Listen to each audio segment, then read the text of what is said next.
Asato ma sadgamaya tamaso ma jyotirgamaya mrityorma amrutangamaya.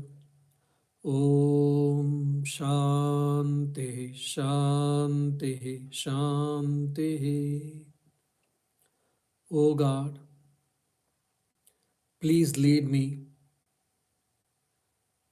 from the darkness to the light, from the unreality to the reality, and from the mortality to the immortality.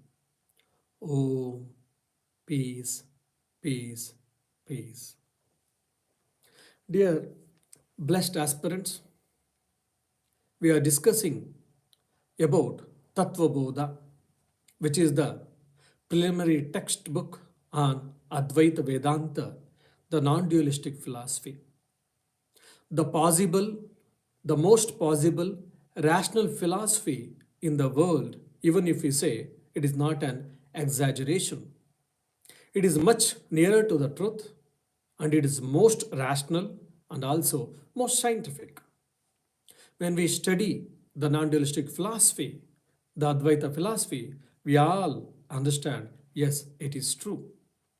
It is at par with the science, at par with the rationality, logic, and also with thinking. So to get familiarized with the process of non-dualistic philosophy, Advaita Vedanta, and also to understand more and more the technical terms, Paribhashika Shabda we say, the technical terms in this Advaita philosophy, we are studying Tattva Bodha text. Previous class, I did discuss about the theory of creation. Now you see the whole schematic representation should be in your mind. Then only you will be able to understand where are we, what are we discussing, why are we discussing, so on and so forth. Why the theory of creation came in Tattva Bodha text? If you can remember kindly, in my first class, I did mention that at broad canvas, the philosophy discusses three major things, major components or entities. Any philosophy, classical philosophy. One is, who is God? Supreme God, God, Supreme Spirit, the creator of this world, the protector of this world, the dissolver or the destroyer of this world. Who is that God? What is his nature? Whether he is he has got form or formless. And how powerful he is. All these things philosophy is supposed to explain. The second is, who am I? What am I? After death, do I exist? And before birth, where was I? And only am I existing from birth to death? Or before birth and after death, do I exist? What is my real nature? After death, where do I go? So basically about myself, the individual soul, about individual, the philosophy has to answer all these questions. And the third is, what is this world which we are seeing, where we are living, where we are experiencing the empirical world? What is its nature? Who created it? And how was it created? When it got created? And from what substance this world has been created? All these questions, all these queries, it comes in our mind. In our mind, in sense, the person who thinks about all these things. Why? Because most of us, we are all busy with the mundane affairs. If I have a bread and butter, if I am good with my family, with my parents, or with my would-be, with my children, and with my professional life, I am okay. Most of the people, we fall in this category. But there are very few people, handful of people, they think about the suprasensual things. Who is God? Who am I? And what is this world? Who has created it? And from what substance this world has been created? Is there any unitary substance from which the whole world has been created? That's what the scientists are trying to find out. And, and what is the relationship between the supreme soul, individual soul, and the world? And what is my relationship between both of them? And what is my relationship, connection between different souls, different individualities? So basically, these things has to be explained by any philosophy. Now you may ask, why the philosophy has to explain all these things? Because we have got such type of doubts. Whatever we have got doubts, fundamentally, if you boil down, so it will come under these three categories. Who is God? Who am I? And what is this world? Now in the beginning, the author started explaining who is a fit candidate, aspirant to study this Tattva Bodha text or Advaita Vedanta. That's what we saw. Sadhana Chatushtaya Sampanna. Fourfold qualifications. If you remember again, discrimination, dispassion, discipline, and desire. Four desires. Four prerequisites, fourfold qualifications. It was called Adhikari. Then Vishaya. What is the content of this book? He said it is Tattva Vichara, the inquiry into the ultimate truth. After said this, the author started explaining what is the truth. The truth is, he said that Atman alone is true, Atman alone is real, and everything else is an appearance or it is an illusory. Then, if Atman is only real, and what is the definition of reality? And why we say that Atman or Brahman alone is real, the soul is only is real, and whatever the other things, either the world or whatever we say, matter and etc., why it is an appearance, why it is an illusion, and the author started discussing. Now, how to understand it?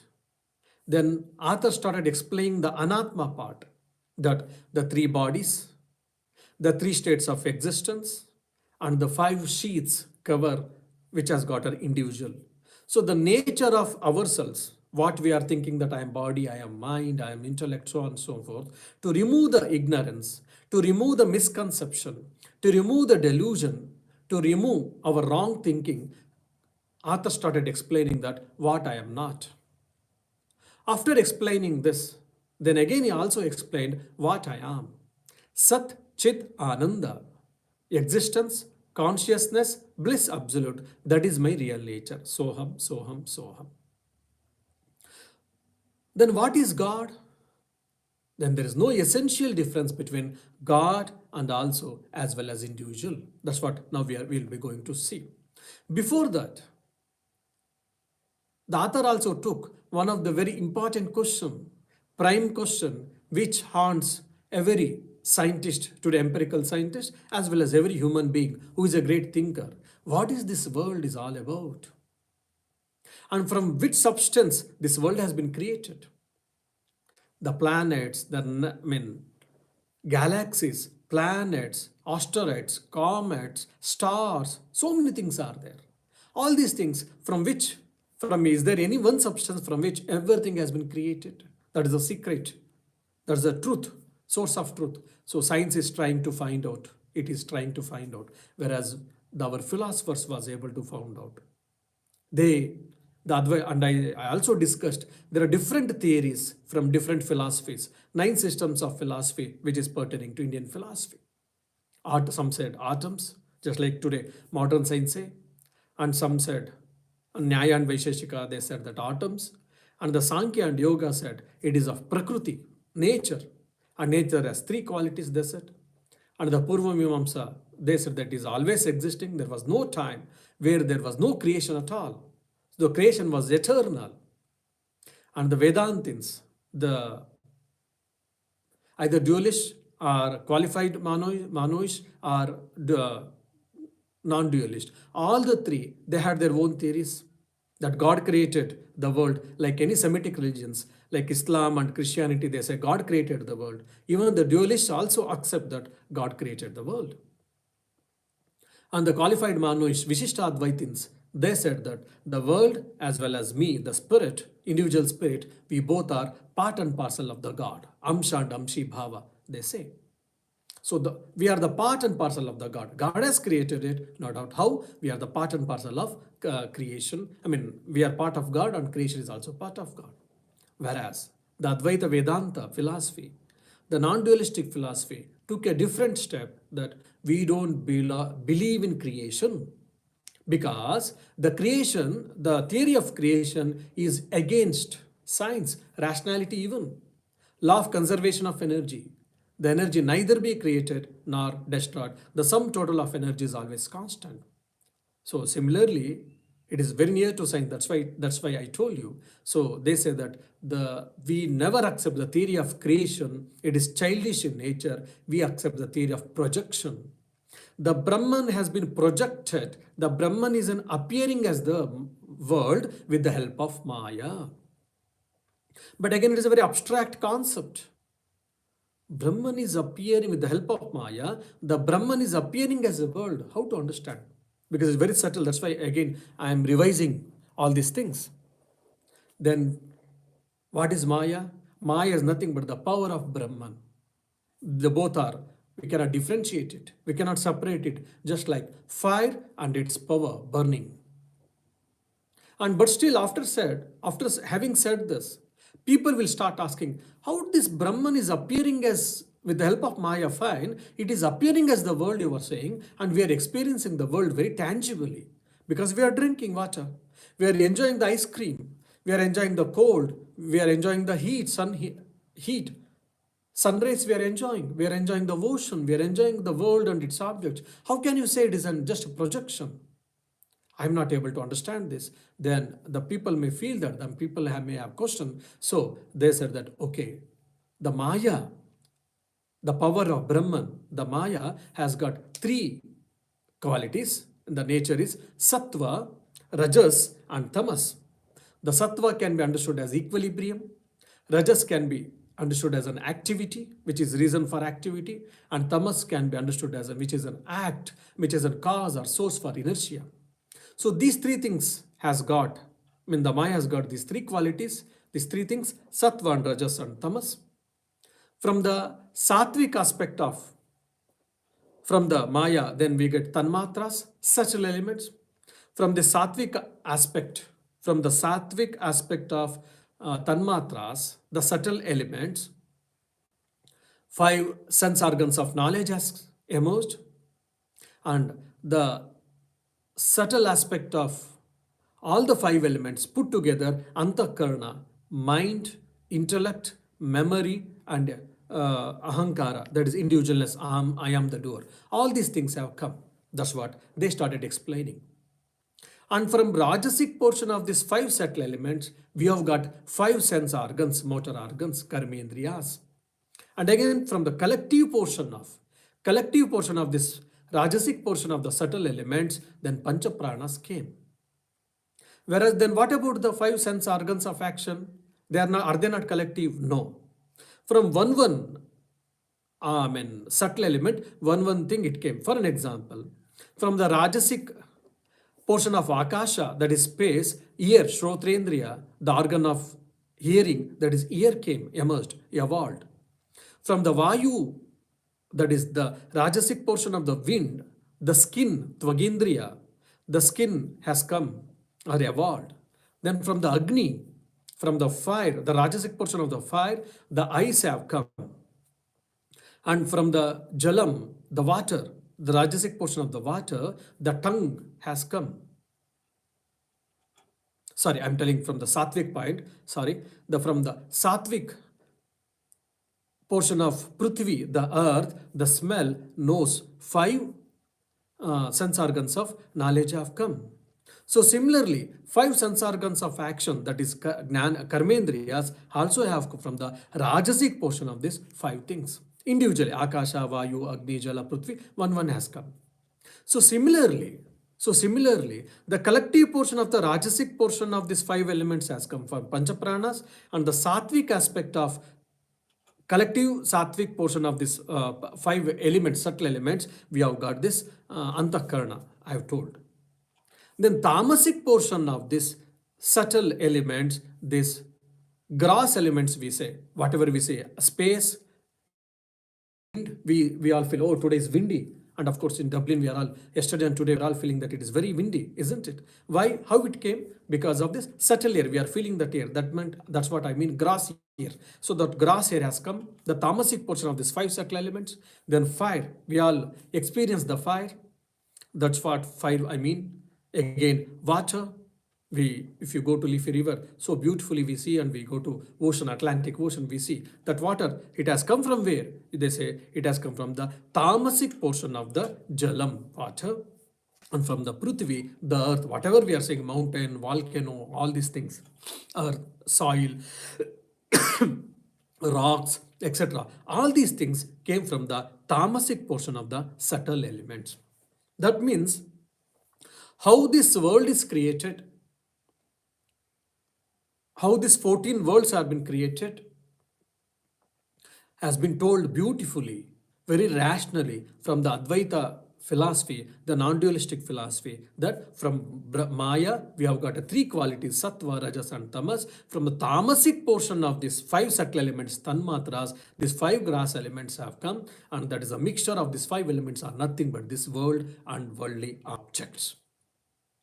So now the author has explained, who am I and what is this world?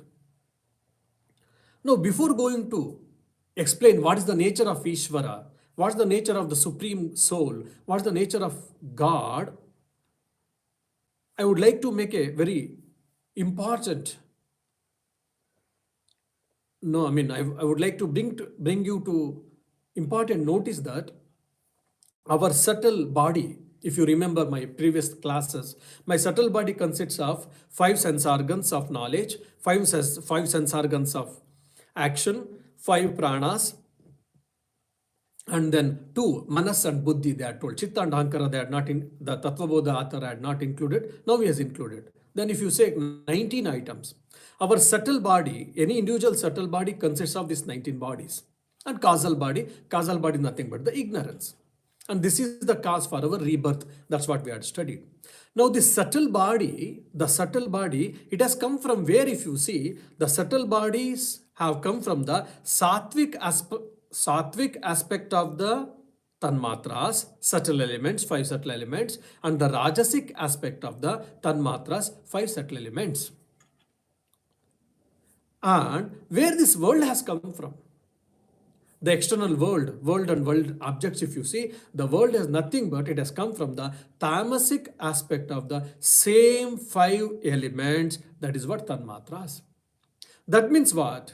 My subtle body and the external world both are made up of the same prakriti or maya. Only here it is sattva and rajas, there is only tamas. And this my gross body is made up of this five gross elements. Again, it is directly or indirectly, again it goes to the tanmatras. The Advaita philosophy, the non-dualistic philosophy, gives a beautiful analysis or explanation, idea that I and this world both are one and the same. Andanda and Brahmanda, they say, Sanskrit term. Individual soul, individual spirit, individual, and also the world, the creation, both are one and the same because both are made up of same matter, which is the profound philosophy, very subtle philosophy, and which is at par with, which is on line with the science, empirical science today. Because many times we say, oh, religion and philosophy and spirituality cannot stand the challenges of science. Many times we say that, we complain. But if you see that here, in the Advaita philosophy, the non-dualistic philosophy, it is not so. Whatever the world is made up of and whatever I am made up of, both are one and the same. That is the reason our ancient seers, the Rishis, the Rishi means scientist, they said that we and the world, we are made up of same material. That is what tanmatras. Only sattva rajas here and there is a tamas. Whereas other religions, they say that the God created. From what? From his power, they say, that's all. And now the present, the science, it is telling that atoms, protons, neutrons, electrons, photons, so on and so forth. But still they are not able to understand, or they were not able to explain that from one substance, by that the whole world has been emerged, all the galaxies have been emerged, the stars have been emerged, the sun, the planets, the earth, everything has been emerged from one substance. They are not able to tell, because science is searching for the truth, that's for that ultimate truth. Whereas you see here, the Advaita Vedanta, the non-dualistic philosophy, is able to achieve this great truth, the ultimate truth. From that Brahman alone, everything else has come. Either you and me and this world, everything has been come from the Brahman. That's why Brahman plus Maya is nothing but the Ishvara. And from this Maya, the world has come. How? This is what theory of creation we see. So because we have got this query or this inquisitiveness, how much ever I say that, how much ever we hear that I am Brahman, I am Atman, I am existence, consciousness, bliss, absolute, we will ask, oh, that's fine, then what is about this nature? What about this world? How it is made up of? What it is made up of? When did it come? Why did it come? How did it come? If you ask for all these things, they have given answer. And one more query you may say, that's all fine, Swamiji. Then when did this world came into existence? Thousands years before? 10,000 years before? Million years before? 100 million years before? 1,000 million years before? 100,000 million years before? But we are, though again in Indian mythology, Hindu mythology, there are a number of explanations, but the Advaita Vedantin, the follower of the non-dualistic philosophy, simply he says that, truthfully he says that, I don't know. Why? I cannot explain. Really, I cannot tell when this world came into existence, when this creation started. Then you say, oh, come, you have been caught here. You said that it can face the challenges of any science, whereas the empirical science is able to tell that so many thousands of years before, millions of years before the world has been started, the creation might have been started. At least they were able to tell, but you said that you don't know. That means what? Science is much superior or advanced in this, at least from this aspect, isn't it, Swami? You may ask. I say no. Why? Because if you think, it is a very subtle concept. If you think deeply, the time and space causation, whatever we say, the time and space itself is the part and parcel of the creation. Once the creation starts, the space has come and the time has come, then how can you say that when did this creation start? The time and space causation is nothing but the creation, and the time itself is a part of creation, the space itself is a part of creation. When this creation started and where did this creation started, you cannot explain really, logically, rationally. Whatever you may explain, whatever you may give explanation, but it is not rational, it is not logical. That's why we say very clearly that I do not know. Because I cannot say, because it is against the logic. When and where itself is a part of creation. How it got created, we are able to tell. And why it got created? Because for emancipation, because for one's own suffering and one's own for individuals' suffering and individuals' enjoyment, we can say. But when, we cannot say. Where, we cannot say. Because when and where, time and space is the part of creation. Probably to make you understand, I will give an example. If someone asks, it is a foolish question. It is not a foolish question, it is a childish question, like whether the tree or plant came first into existence in this earth, or the seed came into existence. You say, okay, no, seed. Okay, to get the seed, you need a plant, mother plant. You need a tree, isn't it? Oh, yeah, fine, that's correct, Swamiji. If to get seeds, we need a mother plant or we need a tree. Okay, then, okay, we'll say that plant or tree, mother plant or tree.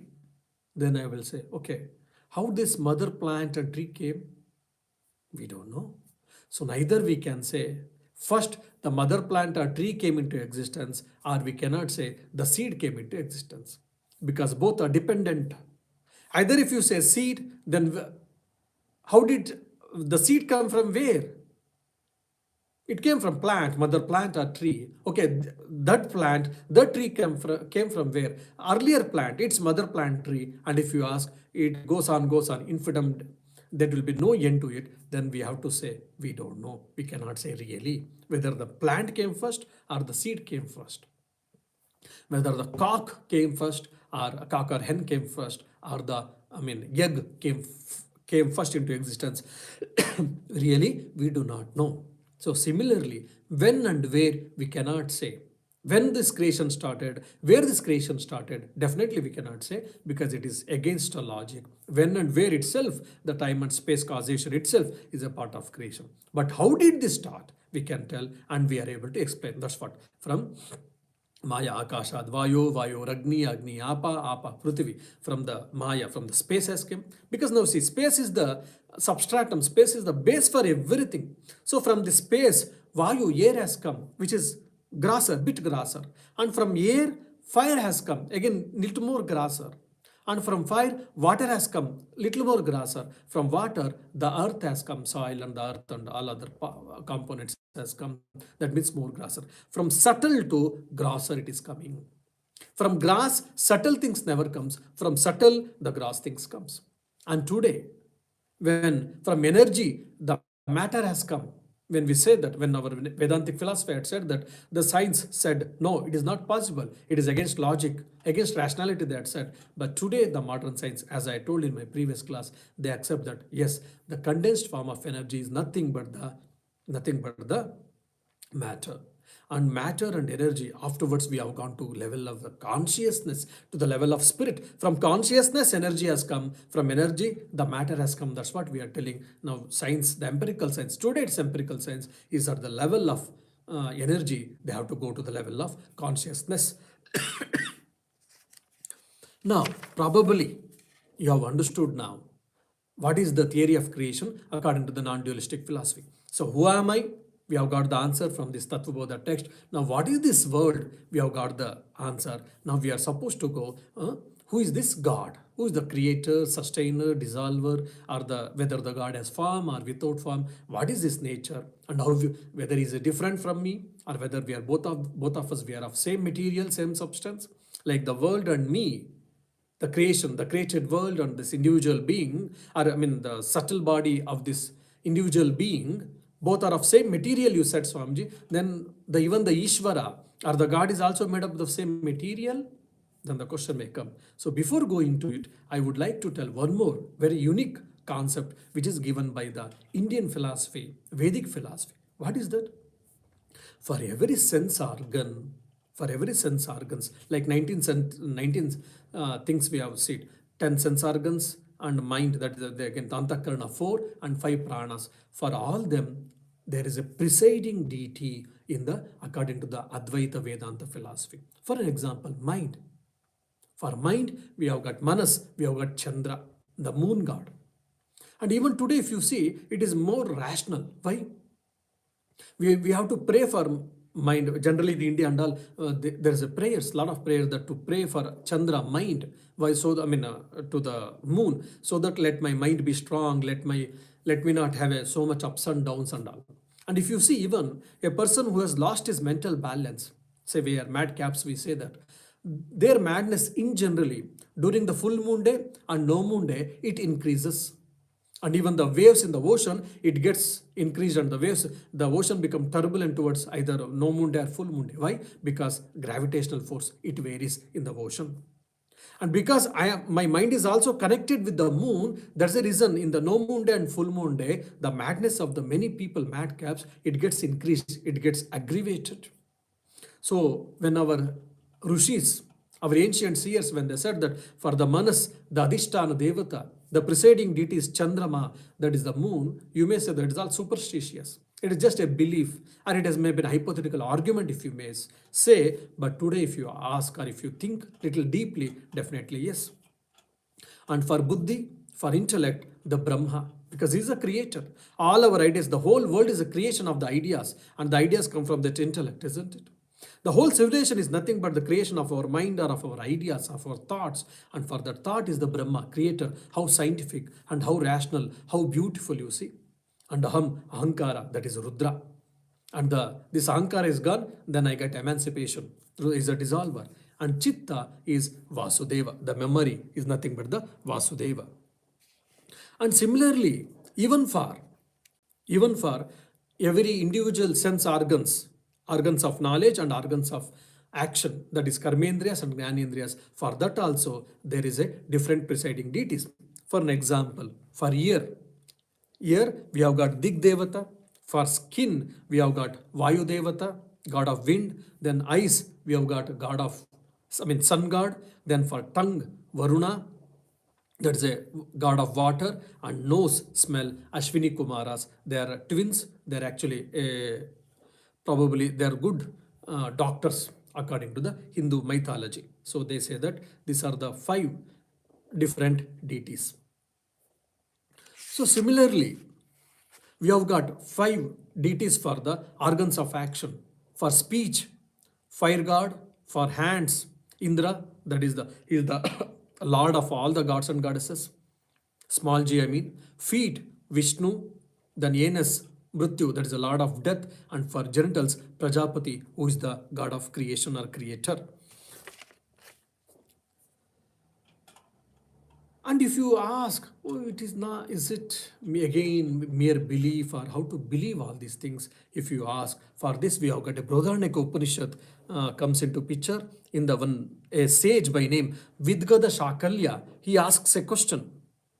How many gods are there? Then the Yagnavalkya, the great sage called Yagnavalkya, he says that we have got 3,333 gods. And this Vidgada Shakalya, the sage gods, astonished. He says, is it?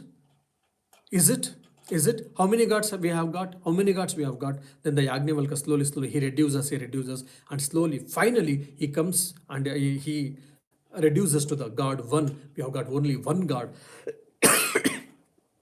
Then again the sage, Shakalya, questions the Yagnavalkya. You started with the 3,333 gods. Sorry, and you ended with the one god. What is it? Are you bluffing me? He says, no. See, these are all different gods. It is like, how to understand? Probably to make you understand. We can tell that there are different officers. For an example, in Ireland, we have got one president, one prime minister. Fine. But there are so many ministers in cabinet, and so many counties are there. And for every suburb, we have got one mayor. And county, probably they will have some officers. And for tax, they will have some officer. And for welfare department, they will have some officer. For regarding health, they will have so many officers. Like that, there are so many officers, etc., etc. All these powers was given by the constitution or the prime minister or the president of the country. So similarly, the one God has created so many offices, so many portfolios, where each person, based on his merits of his action, karma phala, merits of his action, he will be assigned that particular job. Like you will be the mayor of the Dublin city, just like, so you will be the Indra, who have done hundreds Ashwamedha yagas, as who has done lot of punya, good actions, you will be the Indra. So like that, there are different gods and goddesses, different deities. So from this also we should understand that the Hindu philosophy or Vedic philosophy, the Hindu philosophy is not polytheism, it is monotheism. There's a lot of difference between monotheistic philosophy and polytheistic philosophy. Many times we are all misled, and many Western philosophers, they say that Hindu philosophy, Indian philosophy, or Vedic religion, Vedic philosophy is polytheistic philosophy. They say it is wrong actually. It is a monotheistic philosophy. One God we are calling by different names, or he has assigned so many powers for so many people, just like we have got different officers. So ours is monotheistic religion and monotheistic philosophy. Ours is not polytheism or polytheistic philosophy, either the Vedic philosophy or Indian philosophy. Now, the third question, the major question, what is, who is God? The first and foremost, the author says that one who has got 6 virtues, 6-fold virtues, he is called as Bhagavan. He is called as God. Who is God? So who am I? Sat Chit Ananda. One who has existence, consciousness, bliss, absolute. He is what? Atman or Brahman. That's what they gave a definition of me or of any individual soul. Now, what is the definition for the Lord? For the God, if you ask, they say that one who has got sixfold virtues, they are considered to be the Almighty, they are considered as Ishvara, they are considered as God. Then what are these six virtues? The six virtues are called, for the one, Aishwaryam, overlordship. Is the Lord of anyone and everyone in this entire universe. Is the Lord of me and not of you. Is the Lord of only Dublin or of only particular Europe countries. No. Is the Lord of anyone and everyone on this entire entire creation. For every creation, for all creation. Overlordship. That's what we mean. Aishwarya. And the second is Shri. Shri means wealth.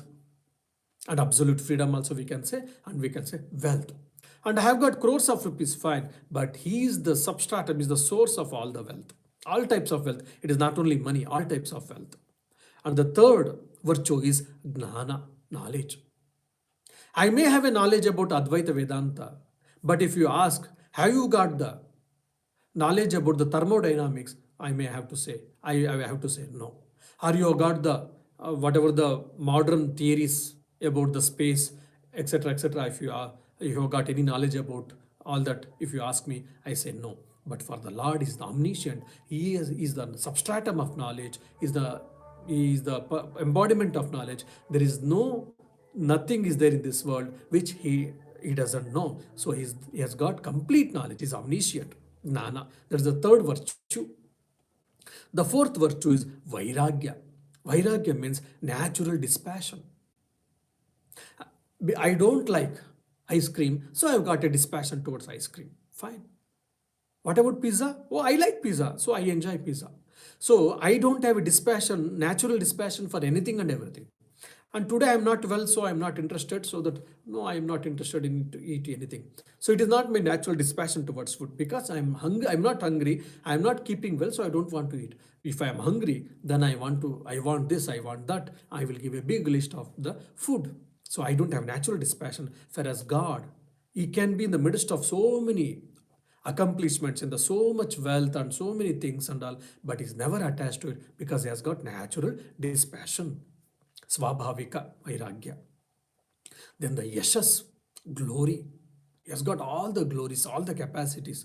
He can do anything and everything. And the sixth is Tapas. Here Tapas is, some authors they interpret as an austerity, some authors they interpret as light of knowledge. So who has got six virtues? He is called Bhagavan, he is called Ishvara, he is called Lord, he is called God, he is called Almighty according to the Tattva Bodha text. So one who has got six virtues, these six virtues, he is called Ishvara. Now, after telling this, he is telling very clearly what is the nature of one is the six virtues, sixfold virtues of Lord or God, they have said. Then they are telling again that just like my subtle body and as well as the macrocosm, that world is made up of same material. That's why there is no essential difference between me and the world, are like both are made up of same material. So similarly, myself and the Brahman, the God, both are one and same essentially. Oh, is it blasphemy? Is it not blasphemy? That saying that God and I both are one and the same?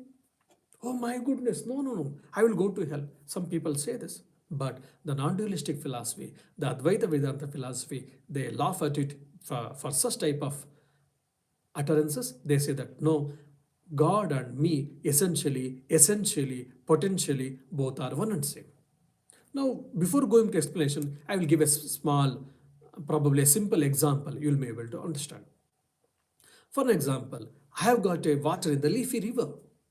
Fine. And I have got a pond, a small pond behind my house or behind my ashrama. Now you collect the water from the leafy river, which is in Dublin, and you collect the water, a bowl of water from the pond which is there behind the ashrama. If you see, both are water. Now the the quantity of the water which is existing in the pond and the quantity of the water which is existing in the leafy river, definitely there is a difference, vast difference. Quantitatively they are different, but qualitatively both are one and the same, because both are, if you see the structure of the leafy river water and my pond, the water in the pond, both are nothing but H 2O hydrogen, 2 atoms of hydrogen and 1 atom of oxygen, nothing but the water.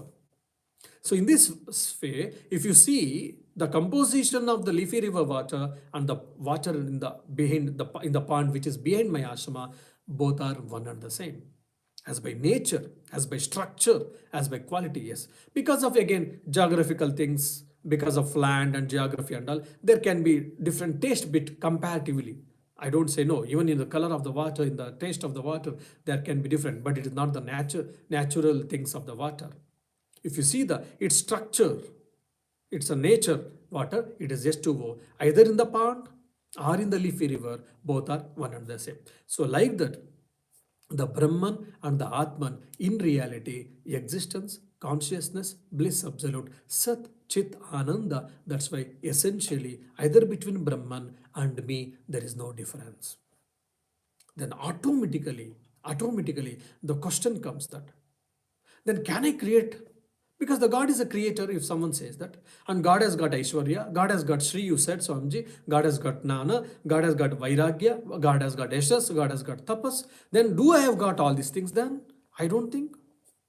Then we say, then how do you say that? The God and me both are one and same essentially, if you ask the non-dualistic philosophy. The non-dualistic philosophy, Advaita Vedanta philosophy, they say that Brahman plus Maya is nothing but the Ishvara or the God, and the Brahman plus Avidya, we say that Jiva or individual soul. Now the Maya is a Shakti. With the help of Maya, the Brahman has created this world, or he has been projected this world. Whereas for me, Avidya, because of ignorance, I have constrained myself. For an example, I was born and brought up particularly in the interior village. And for some or other reason, I never used my left hand at all. For an argument's sake, I'm saying. So I was always using right hand for anything and everything. It's like this 5 or 10, 20 years over. Then I don't feel that if someone says that you can do many works with the left hand, I cannot say that. I will not believe. But slowly people will start telling that, no, you can lift, you can use the left hand to do so many works and etc. After they train me, then I'll be able to understand and experience. Yes, definitely. I can use my left hand as well to do so many works, which will add much energy, much comfort for me, isn't it? But that energy was there in me, but because of lack of ignorance or for some reason, I was not using it. I was not making use of it. So similarly, I have got infinite energy in me. I'm indomitable spirit, but due to the ignorance, I have limited myself. Alpatva, we say that, oh, I cannot do anything and everything. I am not possible, everything is possible. I'm ignorant. I'm limited fellow. I'm egoistic fellow. I cannot do anything and everything. I have got such problem. I've got such strength. I've got such weakness. All such type of things will be telling. Why? Because of ignorance. Because of limited adjuncts. Well, what is that limited adjunct? Upadhi. That is what? Avidya. Ignorance. The Brahman plus Avidya is nothing but the Jiva.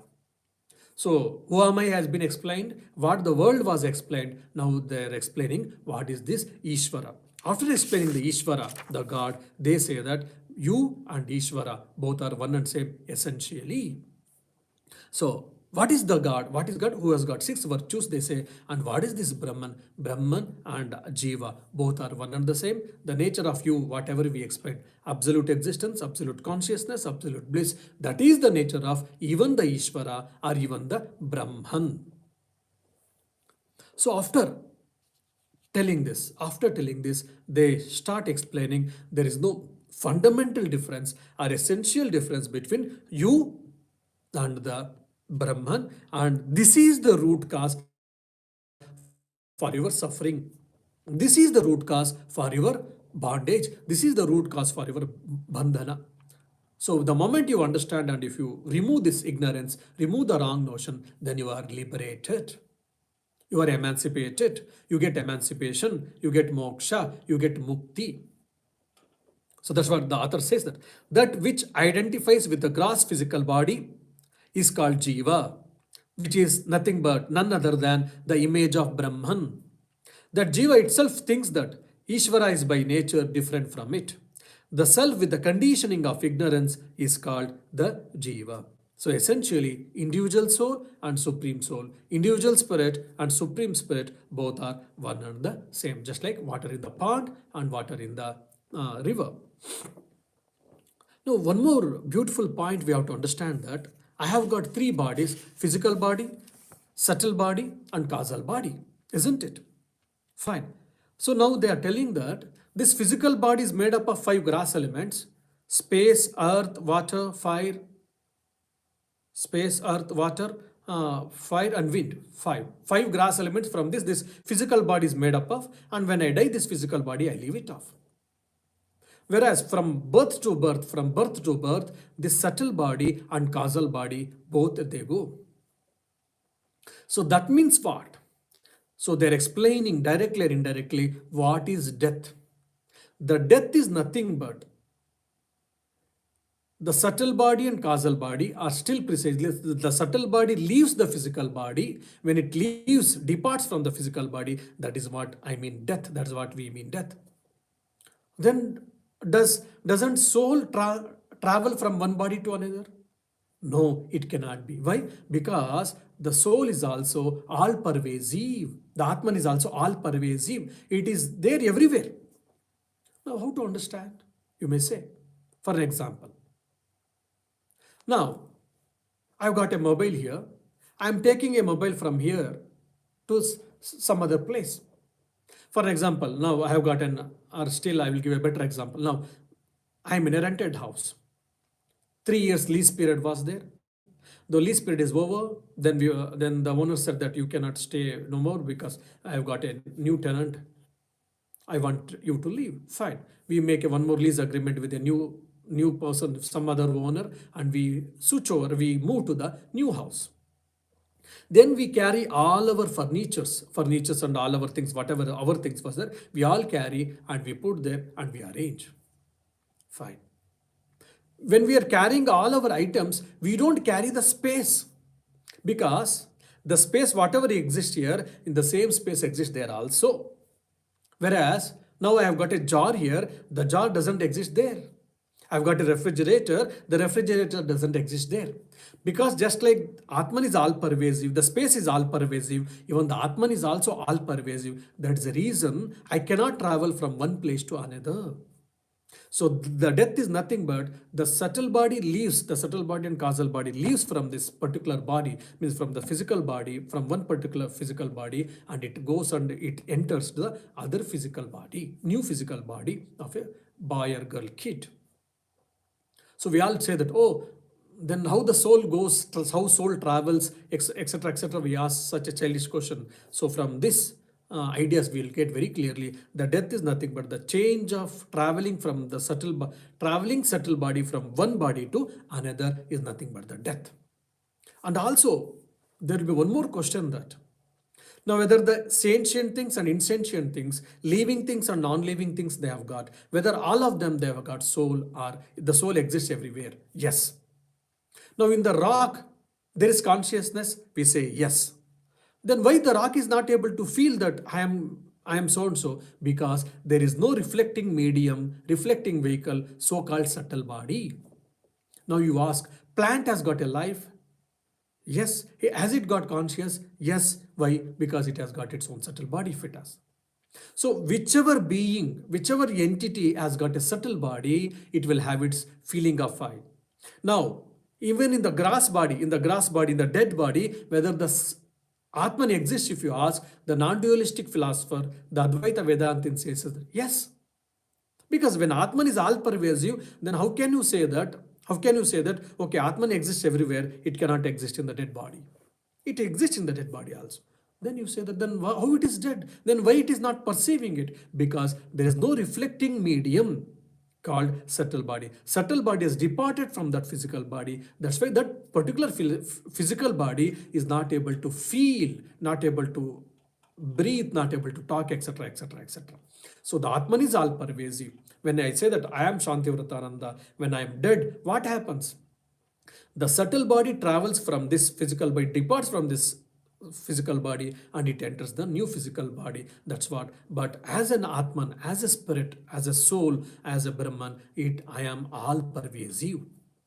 So this is a very, again, unique concept when we are studying. When you study deeply this Tattva Bodha text, these things all in the in between lines, we say, in between arguments, this all the truths has been deduced, these ideas has been deduced. So when I was studying all these things, I got these ideas. So just I thought I will share. Now, the author, the interesting is now, the author will make a one more important comment or an important statement that what is God, what is individual, and what is world has been told. And now the author further he goes and explains that I and God both are essentially one and the same. I means here not individual soul, Jiva, here Atman. The Atman without the limiting adjuncts, Upadhi, that's what ignorance. The Atman plus ignorance is Jiva, individual soul. Atman minus ignorance, Avidya, is nothing but are the Brahman. So the Brahman and Atman are essentially same. Means individual soul and supreme soul both are essentially one and the same. How it is with the help of Mahavakya, Tattvamasi, the great statement which is taken from the Upanishad, Tattvamasi, then the author tries to explain how God and individual soul are the Atman and Brahman, both are one and the same. Essentially, there is no difference. With the help of and with the grace of God, let us try to understand. Let us try to understand how God and me both are essentially one and the same. And the moment we understand, that is the root cause. I mean, that is the key point for our emancipation according to the Advaita Vedanta. The concepts are subtle, no doubt. You have to hear once or twice or thrice. You may have to do some homework. You may have to read some things again and again. Then definitely you'll be able to understand all these subtle concepts, subtle ideas. When we understand, then we'll be able to live peacefully. Ignorance will be destroyed. Then I can live peacefully, happily at all times. That is the beauty of the knowledge. That is the capacity. That is the strength of the knowledge. Swami, you are a monk, so you need all these things. I'm a lay person. Do I need all these things? Yes, for everyone. If you want to live happily, if you want to live fearless life, fear-free life, then the Advaita philosophy, the non-dualistic philosophy comes to all our rescue. How? For an example, I've got some problem, health problem, then I will be morose. But the moment when you hear Tattva Bodha class, Tattva Bodha text, oh, I'm not body, I'm not mind, and the disease is with related to body and mind, then why should I struggle? Why should I suffer? And the body let suffer. I am the Atman or Brahman or the soul or spirit. I am not the body and mind, and the disease is for body and mind. Why should I suffer? Let me enjoy. Because my real nature is joy, let me be joyful. See, beautiful. These are all corollaries, you can say, from the Advaita philosophy. So though we have to study this non-dualistic philosophy, Advaita philosophy, which is very beautiful, very subtle, very profound, very rational, very logical, true. And it is very the nearest to the truth. So with the help of gurus, with the grace of our teachers, and with the grace of Almighty, let us try to study more and more of this Advaita Vedanta, the non-dualistic philosophy, and let us try to understand who am I. Then from that, let us be free. Let us get emancipation. So from the cycle of birth and death, that's what samsara. Om Shanti Shanti Shanti. Hari Om Tat Sat. Shri Rama Krishna Arpanamastu. Yes, some devotees were asking, so there's important announcement that coming Saturday we will have a class. As usual, I will be taking class, and afterwards we have got 6:45 to 7:45. We have got prayers, devotional prayers, singing and bhajans. If any devotee is interested in the Dublin, you are welcome to Ayurvedanta Society. You can also sing, and also you can also participate in the devotional singing, which will uplift our mind and which will prepare our mind to go nearer the God. Thank you.